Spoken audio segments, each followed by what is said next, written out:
Hello दोस्तों, my name is Pratima Verma. My name is Medni Verma, class 12th Commerce. CM rice high secondary school Musakhedi Indore. Abraham Maslow एक अमेरिकी मनोवैज्ञानिक थे जिन्होंने 1943 में अपने आवश्यकता क्रम सिद्धांत में उन्होंने बताया कि लोग अपनी आवश्यकता के अनुसार किस प्रकार प्रेरित होते हैं। प्रबंधकों के लिए भी यह सिद्धांत की जानकारी होना अति आवश्यक है, क्योंकि इसे कर्मचारियों का मनोविज्ञान समझकर उन्हें कार्य करने के लिए आसानी से प्रेरित किया जा सकता है।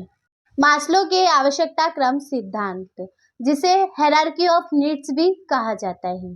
मास्लो ने यह सिद्धांत एक पिरामिड के रूप में दिया है, जिसके निचले स्तर पर बुनियादी जरूरतें, उसके ऊपर सुरक्षा की जरूरतें, फिर सामाजिक जरूरतें और सबसे ऊपर के स्तर पर आत्म विकास की जरूरतों के जैसे स्तर दिए हैं। मैं आपको मास्लो के अभिप्रेरणा के 5 सिद्धांत के बारे में बताने जा रही हूँ, जिसमें से पहला है आधारभूत शारीरिक आवश्यकता।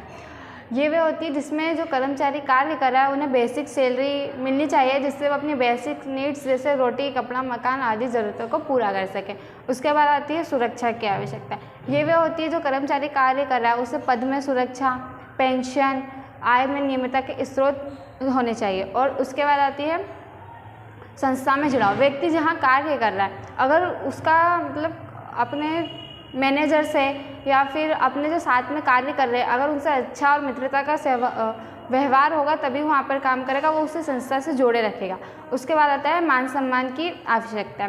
ये वे होती है जब व्यक्ति को अपने जो कर्मचारी मिल रहे हैं उनमें मान सम्मान, कर्मचारियों को मान सम्मान की भावना से रखना चाहिए, क्योंकि अगर उससे कोई गलती भी हो जाती है तो उसे अकेले में केबिन में बुला के समझाना चाहिए, ना कि सबके सामने। आत्मसंतुष्टि, ये वो होती है जिसमें जो व्यक्ति जो कर्मचारी उसके अगर इन चारों चीज़ों की आवश्यकता पूरी हो जाती है तो व्यक्ति अपनी स्वयं इच्छा से आत्मसंतुष्ट होकर कार्य करता है।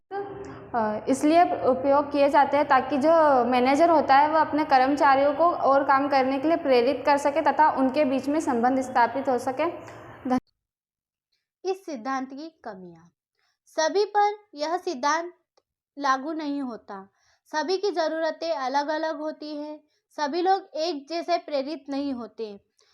जरूरी नहीं कि इस सिद्धांत में पहले एक स्तर की कमी को पूरा किया जा सके फिर अगले पर जाए, क्योंकि सभी की जरूरतें अलग अलग होती हैं।